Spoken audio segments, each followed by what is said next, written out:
This is the Self-Taught or Not podcast with Dylan Israel and Eric Hanchett, where we teach you the do's and don'ts of software development from two software development professionals, one self-taught and one not.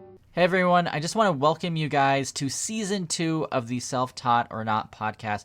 We have a lot of cool episodes coming up, so make sure if you haven't already, go ahead and subscribe in your podcast catcher, either in iTunes, Stitcher, whatever you're using, so that way you can get updated whenever we have new episodes. This episode's all about monetizing side projects, so we're going to deep dive into our own experiences with monetizing side projects, some tips and strategies you guys can use, and things that you need to look out for. Before we get too far, let's have a quick word from our sponsor this episode, Circle CI. Circle CI is a cloud-native continuous integration platform that automates the build, test, and deploy process for your software. It's great for startups all the way to full-scale enterprise development teams.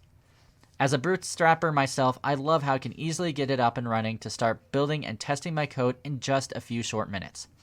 I've integrated it into some of my personal projects on GitHub with ease. They even had a free plan you can use to test it out. Let me tell you a little bit about the features of Circle CI. It's a continuous integration as a service, so Circle CI manages the entire build fleet for you. You never need to worry about managing your own build machines. It's all done for you. Its fleet is also very customizable. You can build on Linux, Windows, or even Mac OS machines. And you can customize the CPU and the memory on those machines to meet your needs. All this makes it for a really powerful continuous integration platform that's easy to manage and scale. So if you're listening right now, make sure to go to circleci.com. That's circleci.com and sign it up and try out it today for free. Make sure you tell them that Self-Taught or Not sent you. Once again, make sure you go to circleci.com. Thanks. All right. So today we're going to be talking about something that's near and dear to my heart, which is making money on our side projects. So we've talked quite a bit about how side projects are a fantastic way to build your brand, build your skill set, and really just have fun and keep it fun. And one of the ways that I keep it fun is by turning a little bit of a profit. Yeah, I mean, it's all about the Benjamins, baby. Yeah, we could say that. But truthfully, it's money is something. It's not everything, but it's something, and it makes our life go easier. And I have found over the years that when I start a side project that I have figured out how to make $20 with, it makes me much more interested than going and working on a side project that I'm making $0 with. And then I figure out what's the next feature set I want. What's the next thing I want to do to get that 20 to 50, that 50 to 100, the 100 to 200, and so on and so forth. And it really helps fill in that sort of motivation loop, as well as gets the creative juices going, because you're now thinking about what's next and how to capitalize on your time and energy. I think when I first started out looking at this, doing side projects and making money, I was really averse to making money side. I was like, this is wrong. This is something I should do for free. I think there's this, I don't know, it's this probably wrong idea that developers hate paying money for things, and therefore that we shouldn't create things that cost money, and that, you're selling out. And I think that's absolutely not true. I think that developers do pay for things. I think it's okay to charge. I think it's okay to ask for donations and a lot of other things we'll talk about here in the future. And for me personally, it is a motivating factor.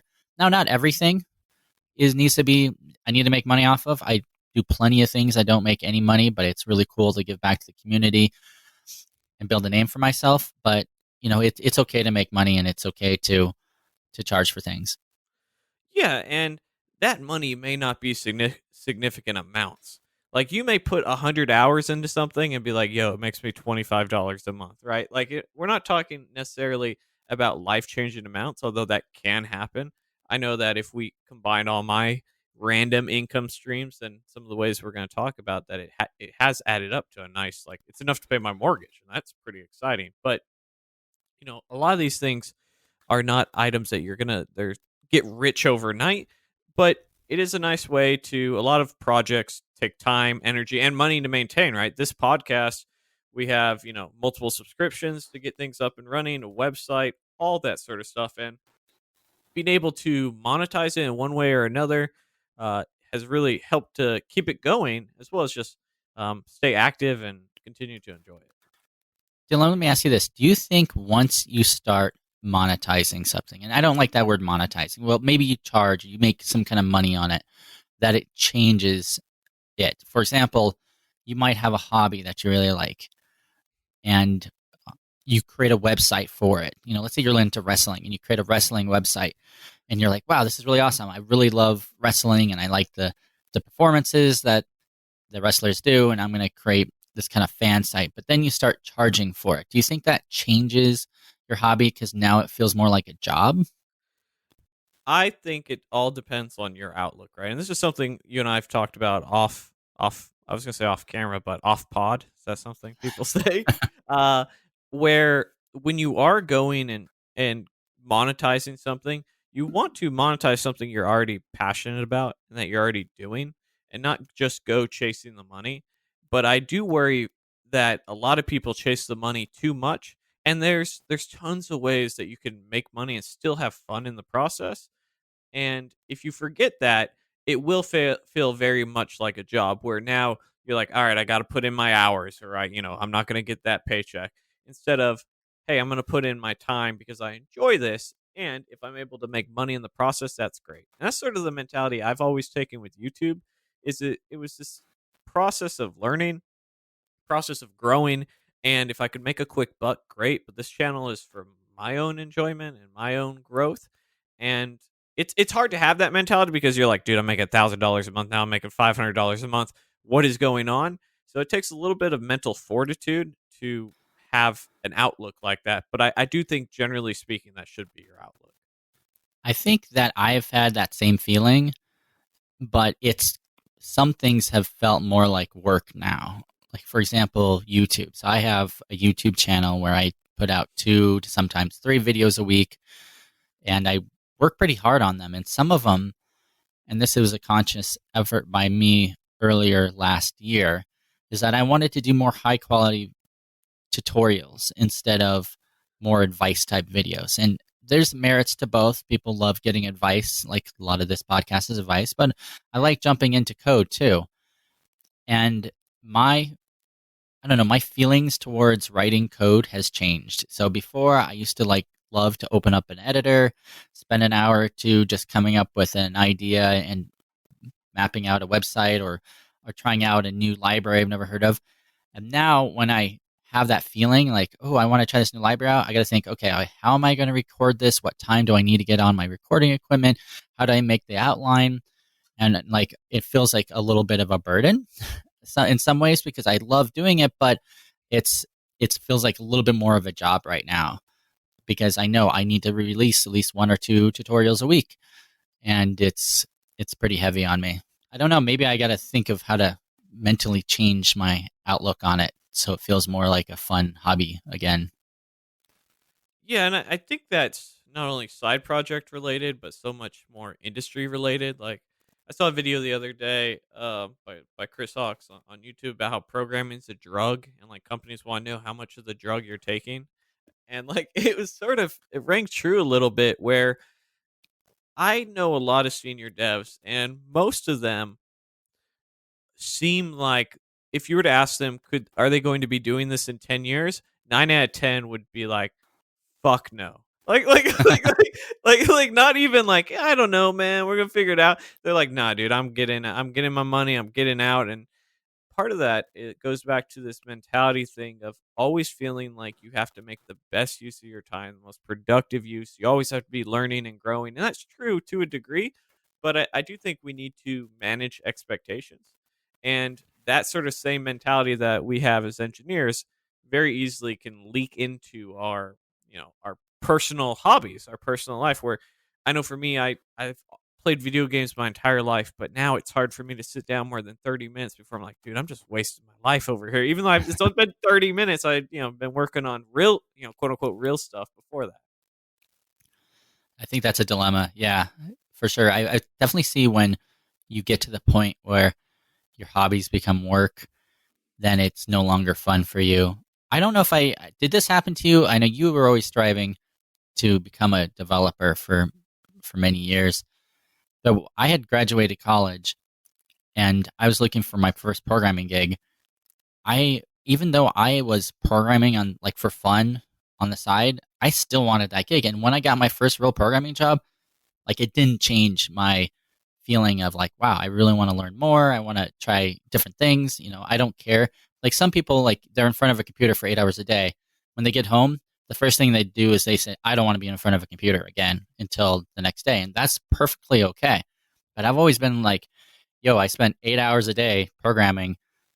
I don't mind spending like 2 hours tonight programming again on a fun side project. Yeah, I I don't know.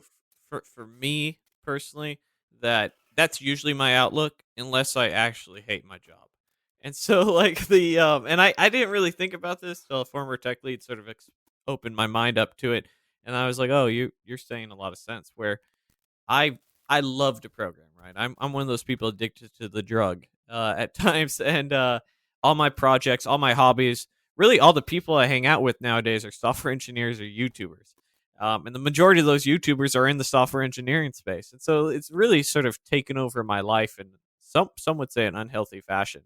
So when I stop enjoying it and I don't want to go home and work on various aspects. Now there may be things I may not want to do. I may not want to do some very algorithm heavy sort of stuff, but maybe I want to do my YouTube videos or work on a course or whatever it is.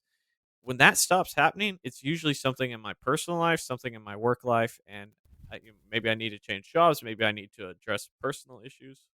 But I usually know that that's a sign that something's gone awry. Having being attuned like to how you're feeling, I think is really important. It's not even just in your work life, but just in your life in general. I've known days where I've gotten up and I've been grumpy and I could tell like I'm not feeling great today.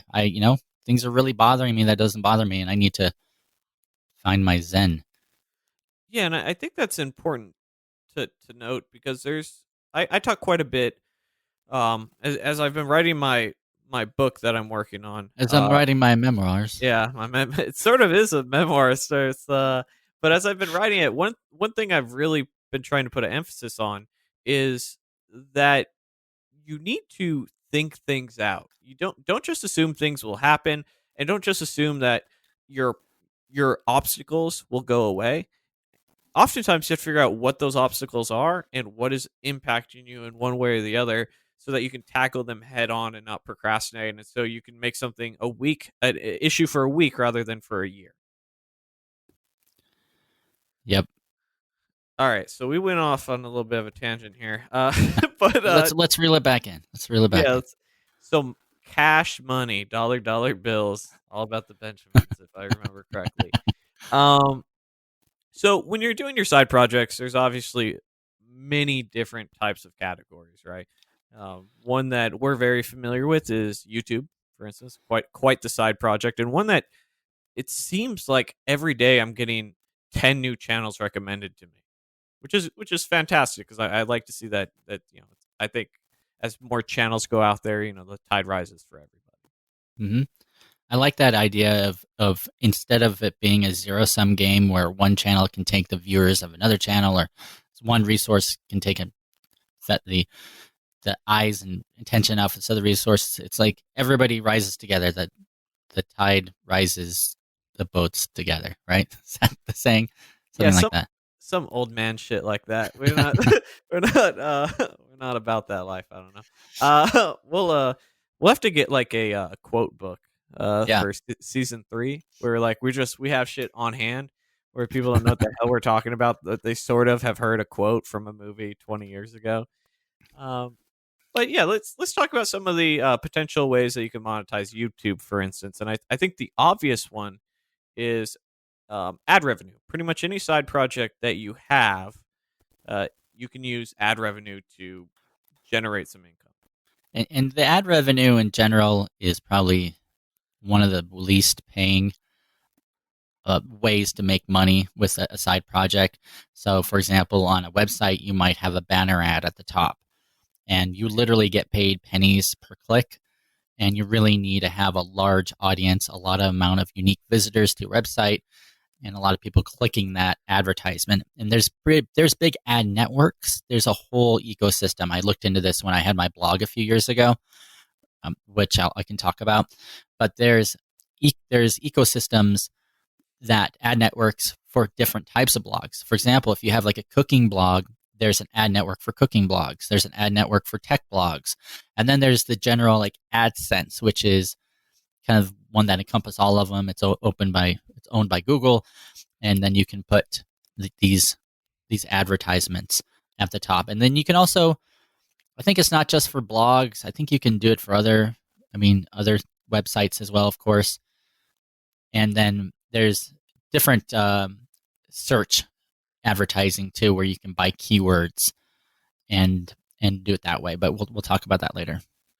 Yeah, and I think it's important to note that not all of these are going to be the big money makers, and in fact, a lot of them will work hand in hand together. Right? You don't necessarily want to go in unless you have a very successful product where you're making a very conscious decision about how you're going to sell it or how you're going to use it. But generally speaking, most of these are actually going to be combined for ultimate effectiveness. And there's a little bit of a catch 22 in that, because you don't want to be overbearing. It's very easy to lose somebody in your product or project when you're just like, yo, man, I'm just trying to squeeze every dollar out of this dude as I can. I've seen blogs, like popular food and cooking blogs, that have the top banner at the top of the page, a banner on the right-hand side of the page, a banner at the bottom side of the page, and then an auto-playing video that's somewhere on the page that's embedded inside the article itself. And with all those 4 or 5 combined, they make a few $1,000 a month off of it. But they have to put all those in there to make money. And it's kind of annoying, but honestly, if you think about it, and I'm going to defend this practice, and you can disagree, jump on our Facebook community, Code Tech and Caffeine, because most people, especially these larger blogs, are getting 80% of their traffic from Google. People are searching for like lasagna recipe, or in a tech blog site that might be like, how do you create an Angular form using reactive forms? And they'll look through and they'll find an article, and they'll be on your site for like 5 minutes, and they're just coming in. They're going to be in and out of the site in like 5 minutes. So if they see all that crap, like all those different advertisements, most people, and I think tech people are probably a little bit more, they don't like this as much as other people out there, but they're just reading your blog and then they're going to be out. So I don't feel like too bad like putting a bunch of advertising on the page, as long as it's not too egregious. Yeah, and I think in that specific use case, it makes sense where you're like, hey, we're not actually worried about repeat business. Because like, if there was a site that I was looking for specifically for Angular, I was like, Angular tuts.com or some shit like that, and I was like, man, these are some quality tutorials, but it had 7 ads on it, like you described. Chances are I'd probably go somewhere else for that in the future, as I have. And it usually doesn't even work for like the tech space, because most of us probably run ad block. Let's be honest. And so like it's it for repeat business is definitely not a very good game plan, and it's something that I hate. If I see an auto playing video on my my page, I immediately leave. I don't care what it is. So it's just some items that you're a little bit too aggressive. Yep.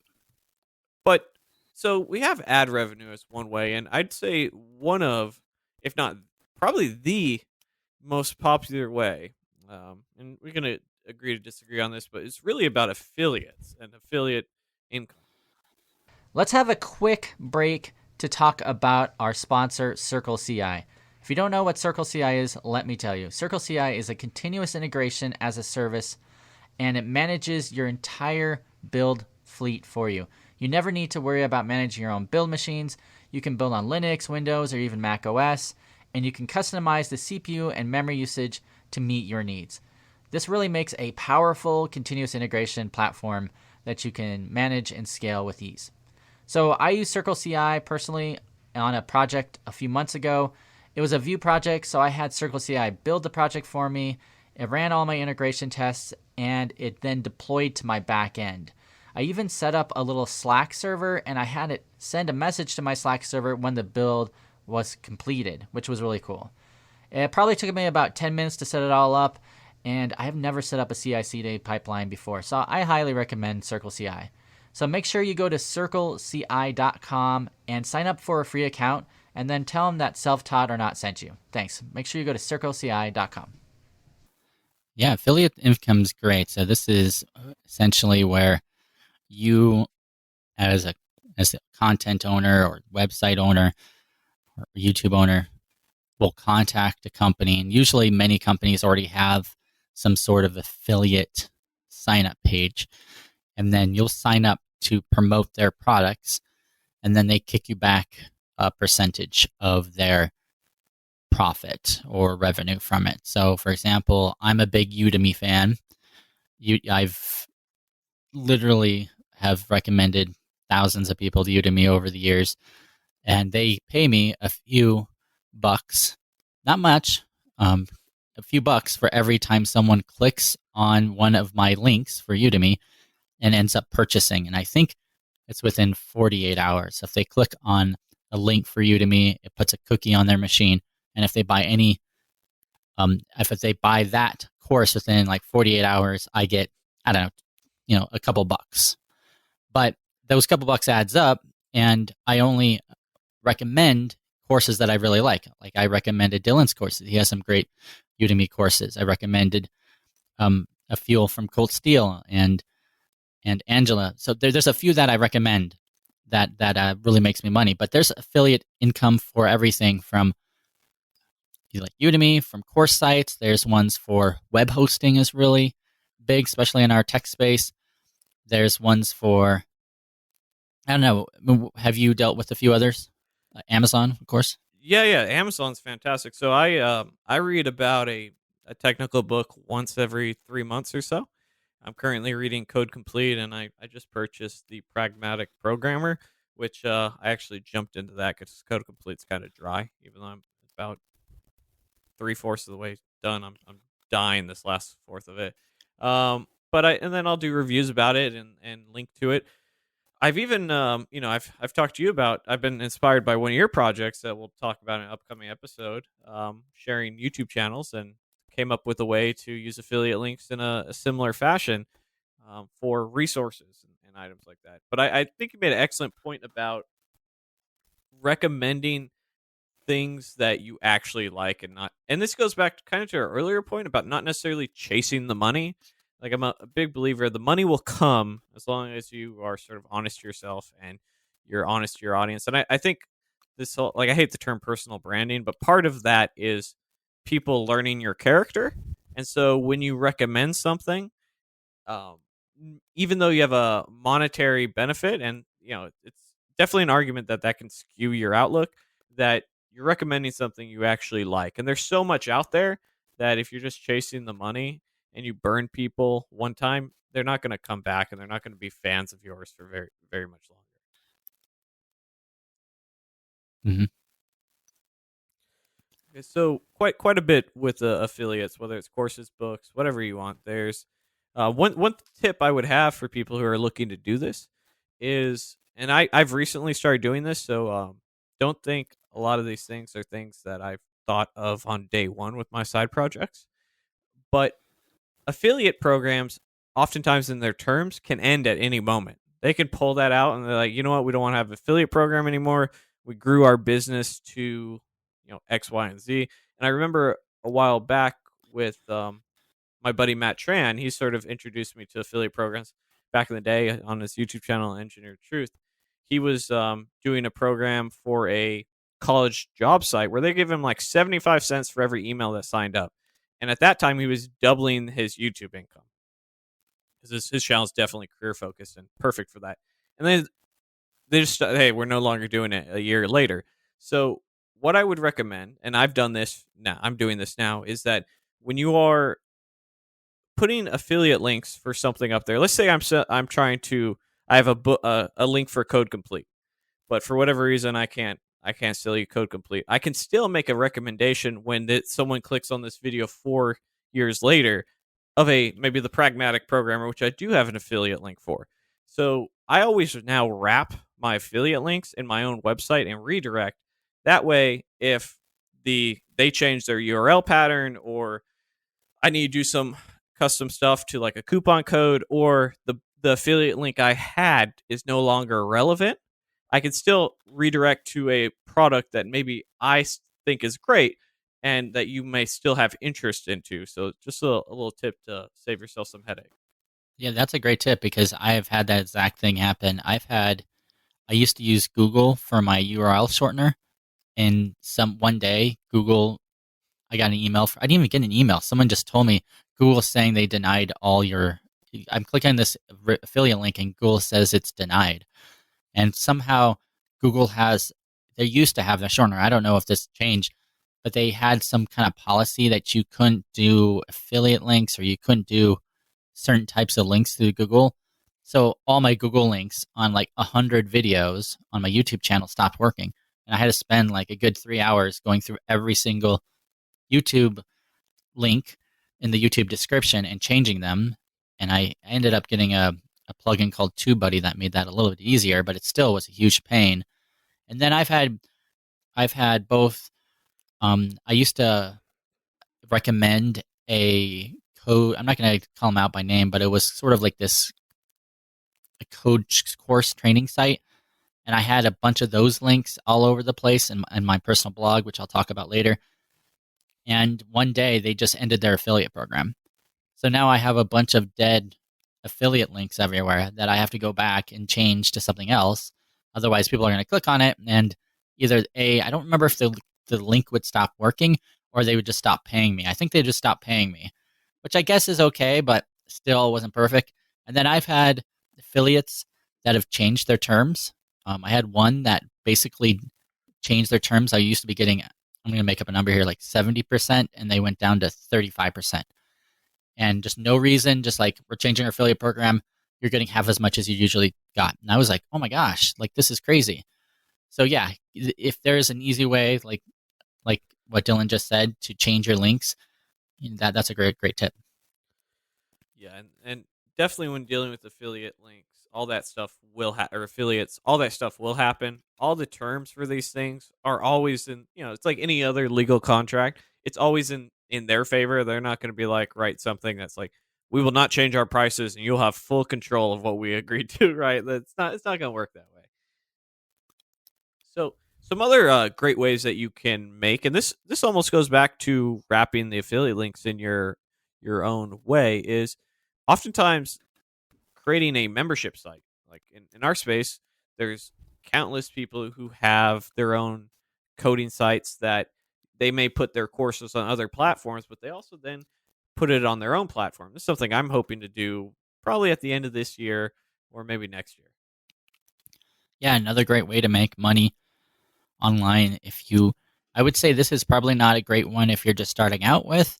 I think affiliate income and advertising, we talked about earlier, are great ways to start off. You don't even need that big of an audience. If you just have a blog, just start putting affiliate links in it when you start describing things that you like, or put like what I use. A lot of people have a /uses page on their blog. You can put a /uses and then put your favorite software and your favorite courses, and maybe you can make a few bucks. With the membership sites, though, you generally need to have an audience, which is kind of a prerequisite for some of these types of ways of making money. You do need to have an audience, and then people will sign up for it. I've looked at this a few times. I only have one course out right now that I created about a year and a half ago, and I am actively working on a second course that I'm hoping to get out very soon. I'm going to be doing a pre-order on it, but I kind of want to build up a few courses together and get that together before I create some sort of membership site too. And there's a lot of software that can help you to do this. There's a lot of WordPress plugins. In fact, yeah, we'll probably be talking about this more in the future. Me and Dylan might be doing a collaboration on something like this at some point. But it's fun. It's a fun way of getting people in one place in one community to learn something. Yeah, and it doesn't necessarily have to be a coding site. I actually have one of my buddies. He used to tutor back when he was in his master's program for the GMAT test, and he he to this day from 5 years ago, through word of mouth traffic, gets people that go like on Reddit posts and things like that, get people to go to this site where he made a bunch of videos for the kids he was tutoring, and is able to sort of funnel that in through word of mouth, which is and still works on it to this day. He finally deprecated the PHP backend for Node, which was something I was giving him crap about. But that's neither here nor there. Uh, so sponsorships, another quite frequent item, and again, one you have to be careful about with who it is that you are. I guess it's sort of weird to say endorsing, isn't it? Yeah. Like we're some, but like, but that's sort of what it is. But like, who it is that you are affiliating yourself with. Yeah, it's sponsors are a big part of our businesses, our side hustle, me and Dylan's. And some people call this, and especially if you're creating like a software service as a service business, meaning you're like selling software to people, this sponsorship is a little different. You're probably sponsoring other people. When I think of sponsorship, I think of, people call this influencer outreaching or influencer marketing. That's where you reach someone and you pay them money to promote a product or to mention a product, either on a podcast or really popular in the blogging world is sponsored posts, where you basically write a whole post about a product or a shout out or mention, or like, for example, this podcast. We have a few sponsors that we recommend at the beginning of the episode and in the middle of the episode. So that's another way to do it, through sponsorships. You can also sponsor conferences. Like if you go to your favorite conference or the Super Bowl, for example, that's as you guys listen, this Super Bowl is long gone, and I just want to congratulate the 49ers for winning. That's my prediction.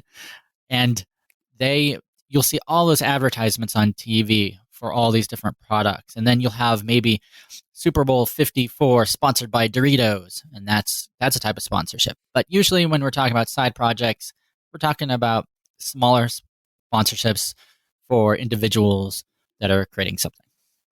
Yeah, and the sponsorships can come in a variety of forms as well, right? I would say probably two more common is a dedicated sponsor, whether it's a blog post where you're reviewing, said product or whatever it may be, or just a mention or a shout out where you're saying, hey, like in this podcast, here's a 30-second to a minute, mention at the start and maybe the middle, and then 45-minute podcast. And sort of back to our AdSense stuff, it's taking it out of the advertiser's hands and sort of putting it into your own. And you have to be careful not to spam your audience with this stuff as well, and make sure that it's relatable, right? If I'm over here trying to sell you, this is an awful example, but it's what's coming to mind, thongs, right? If I'm trying to sell you thongs on our software podcast, and I happen to know that based off analytics, that 90% are men, and it's sort of a weird thing to try to sell to women, period, on a non-fashion related channel. Again, I apologize for the awful example, but my point is this: is that people aren't going to be very receptive.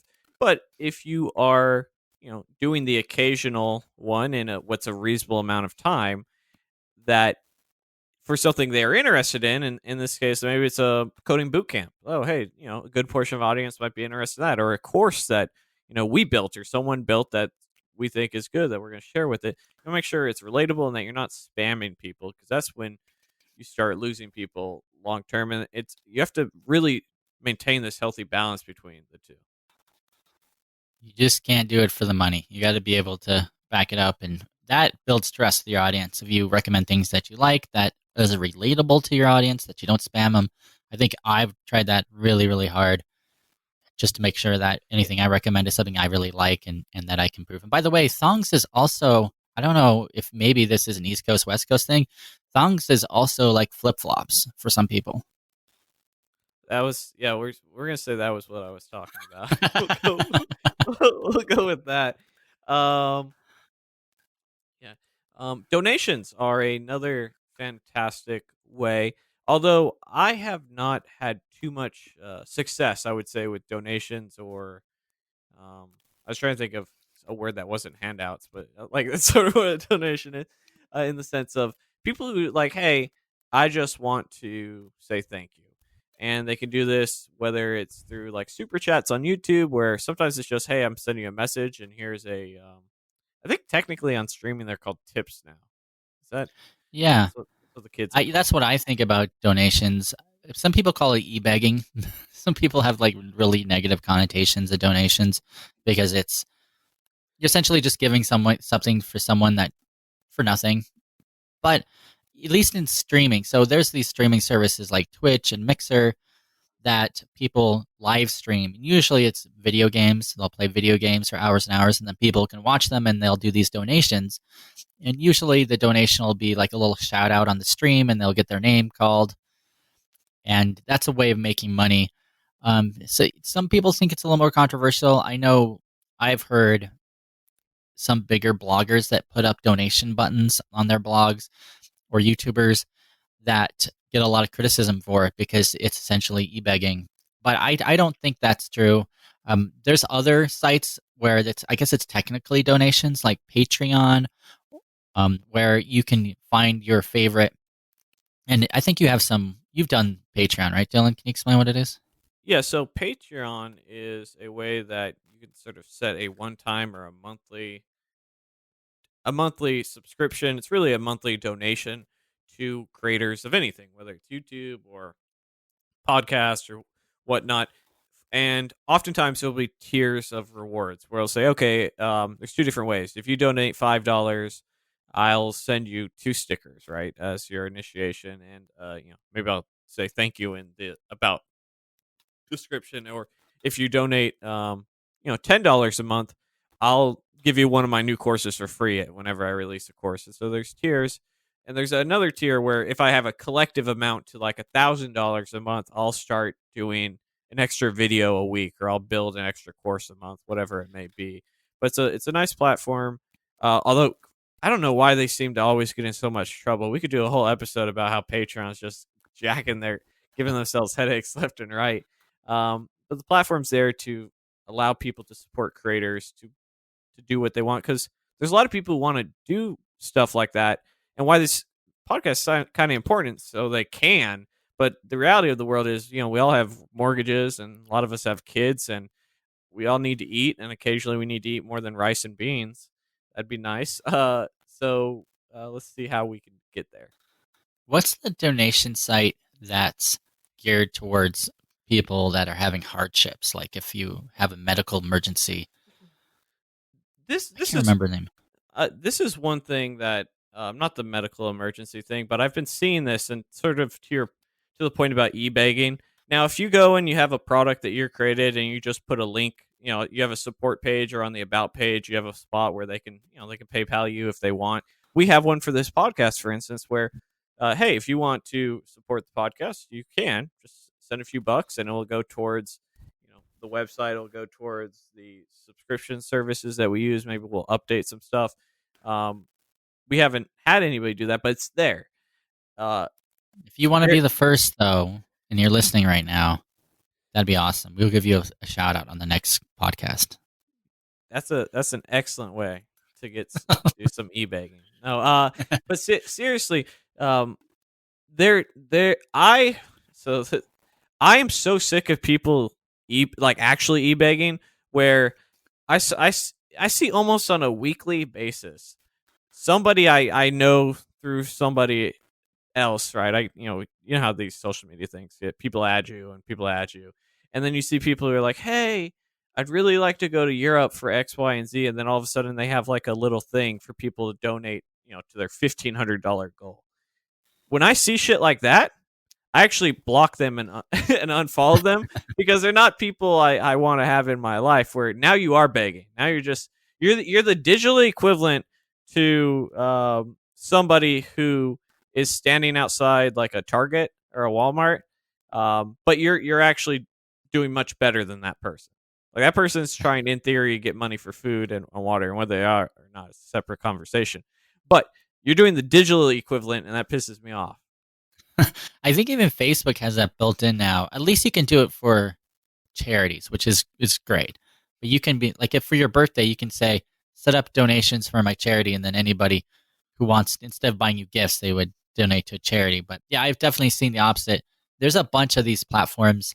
Like the one that I'm thinking about escapes my memory right now, and it's literally like you can set up a crowdfunding on anything. And I've seen people ask crowdfunding for a guitar that they want, or a treadmill, which is sort of treadmill. You're like, okay, they're trying to get in shape, but still. So yeah, I don't like that practice at all, and I tend to ignore those people. When Black Panther came out, I saw a whole article about this. People who are trying to get money to go to Wakanda. I was like, dog, it's not real, yo. Like, I uh, but Wakanda forever. yeah, yeah. But yeah, donations are fine. In my opinion, it just all comes back to, um, again, not being too forceful. It's there if people want to support you, and chances are they may not, right? Even when we're talking about donations, like occasionally I'll get some in live streams attached with a question, like, "Hey, I'd love to know your opinion about this for 3 minutes. Here's $5. Thanks for what you do." Right? It's usually just an easy way to say thank you. Now we've talked quite a bit about like direct monetization and money actually coming in your pockets, but a lot of times some of the coolest stuff you can get is free products, whether they're digital or physical. Yeah, I've gotten so many free products over the years, just putting my name out there and having a blog and YouTube channel. Um, just recently, I got this really cool product. I'm not going to mention the name, but it was like this teaching kids how to code, and it had like this Disney theme to it. So that's been really cool. I've gotten a few lights. I've gotten some camera gear.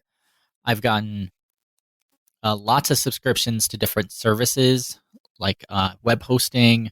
I've got like just a few weeks ago, I I got this free subscription to this website builder service, which is really neat.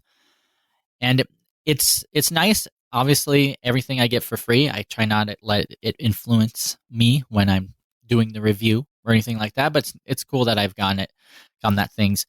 I know Dylan, you've gotten some free travel. You've gone into conferences because of working on side projects, and you definitely make a lot of connections too. Yeah, it's really fantastic. And from this may be one of those items where like everything we've talked about for the most part, you can get started today. You start a side project, you can build an affiliate, you can, add revenue. But to get the free products, it might take you a little while to have a little bit of some stuff, some people behind you, I guess. But from digital products such as courses or subscription services, they're usually pretty lax with hooking you up. It usually takes an email and saying, "Hey, man, I'm interested in trying this." And um, a lot of these companies are very in the education space, anyhow. If you're like, "Hey, I'm going to be using this to build a tutorial and share it," they're pretty nice about it. But the connection aspect of it is huge. I don't know how many times I've networked with somebody through one of these programs, and it's been continue on to this day. There's people I've met 5 6 years ago who I haven't actually even met in person that I'm still getting benefits out of in a sense for years to come. Yeah, I'd watch out, man. You don't want to meet people online. People Yeah. be weirdos. Them internet people. It's like the old joke where like in 2000, don't talk to don't get into strangers' car or talk to people on the internet. And that's pretty much all we do with Uber and, and social media nowadays. I've never thought about that Uber. Oh, one more thing in the free review products. Like if you can have a small following, you can just email your favorite course creator. If we're talking about tech here, but you can email your favorite company and be like, hey, if you can find their email address, which sometimes is difficult, be like, hey, I'm a blogger. Can I get a review copy of XYZ? And I'd say almost not all the time, but many times they'll either like they'll throw down you a free month of the product, or if it's a course, they'll just discount it for free to you. If you can prove that you have an online presence, that you're not just asking something for free, which by the way I've had people like literally straight up ask something for free or saying, hey, your product's too expensive, can you just charge me $5 for it? Like, no. But you can get some free stuff, and I've gotten dozens of free like courses through different platforms throughout the years. It's definitely nice. Does that What piss are you some? off? Like it pisses me off when because like I've worked very hard on my courses, right? It takes me 3+ months to build a course, and you have someone who messages you, who I mean, regardless of their situations, like, hey, I really value your content, but I can't spend $10 on it. Like, well, It, like, it you know, in fairness to them, it's they always it's there's usually a long drawn out story of like why they can't pay. yeah. Have you ever gotten the sad like this Oh, is a really sad story? every time. It's who's gonna be like, yo, dude, I'm balling out of control, but I ain't gonna spend $10 on your course that you put your blood, sweat, and tears in. And also I'd say we come from a privileged background where we can afford living in the United States, and where we are, we can afford a $10, $20 course. There are people in India or people in third world countries where $10 is a good chunk of their income if you do the conversion of their income every month. So it's really difficult for them to buy a course from you for the even just $10 or $20. So I understand that we're just coming from a different place and different background, and it's not to put them down or anything. It's just we need to make money too. And I have given if it's a student or something like that, and they prove they're a student, I have given discounts occasionally. All right, you have more of a heart than I do. But a lot of times, no, I'm sorry, I can't. I see. The thing is like if I knew, so like I've given courses out to people that I know, but like you just add me randomly on the internet. I don't know who you are. I don't know if you're full of shit. Like, so it just it upsets me. Or the people who like want your advice, like they want you to like I get a lot of emails and messages of like, hey, I'd love to your insight. I politely respond back, um, say something along the lines of, I get emails daily and messages daily. I don't take questions on here, and I'll say like, you can show up for a live stream and I ask questions, answer questions weekly, or you can book a mentoring session, and then they tell me that I'm a POS for trying to get like try like not answering their questions. They get very upset, which is a strange reaction because it's like, oh, what you took your time to message me, but I guess you don't really value me or my time. Like, Oh yeah, it's hard. It's hard. I get questions too, and for the most part, I ignore a lot of them. Especially if a lot of people message me on Facebook, and I don't know how or why they do that, but they just either they straight up message me on Facebook, or I do have a Facebook fan page. And I'll get messages like, "Hey Eric, can you explain this concept?" Or I'll get an email with a bunch of information, just kind of like you, Dylan. And I used to always, on almost every one of them, I would be like, okay, let me hear your situation and explain like the problem. And I would literally spend way too much time trying to figure it out. Be like, okay, set up a GitHub repo. Usually, if you ask them to set up a GitHub repo, I'd say 8 out of 10 people won't do it. They're like, what? You want me to set up a GitHub repo? Like, you just won't hear from them again. yeah, But for those, like, I've had at times where they actually did set up the GitHub repo and then they sent me the link, and then I had to spend like an hour trying to figure out their problem. And, I have so many, if I could spend that hour creating a YouTube video and I can help 1,000 people, that would make sense. But I can't spend an hour helping each individual person. So now I don't respond, or what I do is I say, hey, I do offer one-on-one consulting. And I would say, 95% of people are like, oh, okay. And then I don't hear from them again. yeah. We didn't Okay, even so mention that. That's another way to make money. You can do consulting, but now you're just trading your time for money. So it's a little different. yeah, and that's okay, and that is something. Like if you go on to any sort of major product or major um, library. Oftentimes, you can consult on your own library, or you could just it's like, all right, well, clearly, they know XYZ technology, and by building your name, you can now consult at a higher rate than maybe what your salary is, or that's one way that you can make money. Although the stuff that I'm generally interested in is more of the passive or less of the trading your time for money. Although some of this stuff, when you do like a sponsored video, is that to a degree, but it also is supporting that sort of semi-passive income.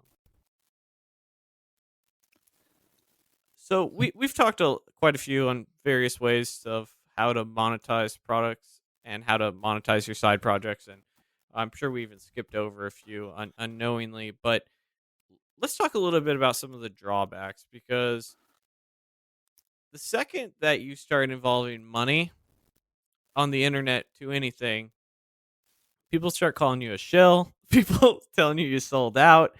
All of a sudden, you do have a vocal minority, I would say, that start not liking you for it. Yeah, I really don't like this trend. Kind of goes back to the beginning of the topic of the podcast where I mentioned that I used to be afraid to charge for things. I thought people would call me sellout, and lo and behold, some vocal minority do. Some people don't like it. I remember I sent out an email. So I have an email list where I've had it for years, where I just kind of anybody that goes to my website or clicks on one of my YouTube videos, I have a link and they can sign up for it. And I usually email people probably once every week or two, just letting them know that I have a new YouTube video out, or 90% of the time it's just free stuff that I've put out and I just want people to know about. And it's a good way to connect to people that are interested in what I'm doing. And I remember I sent an email out, I think this is last year, and just out of a whim, I had a lot of people going back to a lot of people asking me questions, wanting me to help them with their projects. I sent an email saying, hey, I'm offering a new consulting service, one-on-one consulting. I can help you with your projects. Or if you just want to have career advice, I can talk to you about that. And I know this is something that Dylan does. And I put a couple links in it. I thought it was a really innocuous email. No one would say much, and maybe I'd get one or two people interested. And I think I got like 4 people emailing me back. And I don't know if it was the tone of the email or what, but they were like, how dare you? We don't have money. We can't pay for this. How dare you send this email out? Like, I'm like, what? Like, this is crazy. Like, because I'm not forcing you to buy anything. I'm just saying this is, a service that I'm going to be offering. And it made me think like maybe I should pull this down. Maybe I shouldn't even try to do consulting. I think people don't realize how much you have to charge for consulting for it to be a reasonable use of your time. Like a lot of these items, you look at, like, how much are you selling a course for? $10. How much do you consult for? I consult for $150 an hour. And so, like, you're like, well, 1 hour of your time's worth 15 courses. It's like, yeah, it's a different medium, and I understand that, like, when the average person that's learning software development, this is going to generalize, but they're making on the lower end wages, right?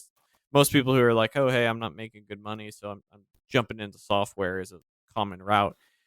That $150 an hour is quite a bit, but it's not unreasonable given what your salary is and taxes and what it's going at.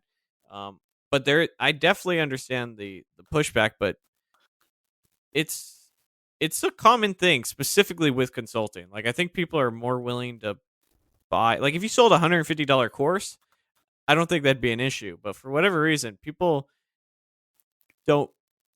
Even if the numbers make sense time wise, it's still just a astronomical number. And I remember, like, back in the day, I'd be like, "Yo, man, that's like 3 PlayStation games. What are you talking about, dog?" Like, Yeah, and I've bought $150 courses. I bought $200 courses. I did a $400 course, like this is like 4 or 5 years ago, and it gave me 3 hours with this one person that knew this really specific technology that I wanted to learn. So, I think it's reasonable to pay those prices. In fact, I'm creating a course right now that I'm hoping to do a pre-sale on, and it's going to be a higher end course. It's going to be more intermediate, some advanced stuff in there. It's also going to cover some beginner stuff, but it's going to be a more expensive course. And I think that's okay. should do a whole episode on consulting, like because I it's something that I've been getting more into lately, and I've had some success and I've had some failures, but I think it'd be a fun topic, and I think it Yeah. might be one of our more hated topics at the the way that it's been received. Um, so not only like monetizing stuff do you sort of get some hate, especially when it comes to consulting, but you definitely do need to be aware that you're going to come off as impartial, and you may just by the fact of like, hey, if someone gives you something for free or someone gives you some money, no matter how partial you try to be, there's still that like, oh hey, that was kind of nice. Yeah, you could definitely. It's one of those things that you have to be very upfront. You have to be transparent about if someone gives you money for something that you let the user know, or the customer, or the watcher, or the viewer, the listener, that you got paid for this money. And then going back to that trust that you build up with your audience, you have to recommend only things that you actually believe in. And you're right, it's hard to be impartial. There's a few ways you can get around this. One is if you get the product for free, then you can kind of have more leeway and say, I'm going to give an honest review. And if you're doing, let's say you're doing a review, then you don't feel that pressure of having to inflate something that you may not believe in, because you're going to give an honest review of it, even though you got the product for free. But when you actually get paid from an advertiser, then I think that's a little different. Then you have to really trust the product that you're recommending, like we do here with our podcast. That's right. Not like all those other shills out there. No, oh, one item that we clearly skipped over for monetization, as I mentioned, we probably would, is, and this is probably because we don't do a very good job of it, or pretty much it at all, is merchandise. People love merch, like, and they're killing it in the game. I haven't quite yet put the effort in. I have like one shirt I created that makes me like $10 a month, but that seems to be where a lot of people are making their money. Yeah, this is really big. I know if you've heard of your favorite YouTubers, like for example, Mr. Beast. He's like this really popular YouTuber that does all these challenge type videos. He has a whole merchandise line where you can get his logo on sweatshirts and t-shirts and pants and hats and everything. And you can make a lot of money, especially if you have a big business. You can make definitely a ton of money on those merchandising opportunities. The last thing I want to just sort of say, unless there's something that you wanted to cover before we sort of end this, Go ahead. I just wanted to make a sort of a general statement is that when you monetize your side project, what that says to me is that you're taking this seriously and you're providing value, and you shouldn't be ashamed of that. Oftentimes, people who are going to give you some of this hate are going to try and make you feel ashamed that you value what it is that you've created and that you want to be able to continue it, right? If you put 200 hours into something, 1,000 hours into something, you're never getting to 1,000 hours if you can't pay your bills or you can't continue to go there. That you should never let any of the negativity make you feel ashamed of doing this if you're coming from an honest place. And so you need to have a little bit of some fortitude, because the internet, you might have 10 million people who are about you, think you're doing a great job, but the one you're going to remember are those two guys who are assholes that are that are going to just tell you about, why you should just, be miserable and why you suck. So never feel ashamed, and as long as you're doing honest work and you're sharing something and you're providing value. I couldn't agree more.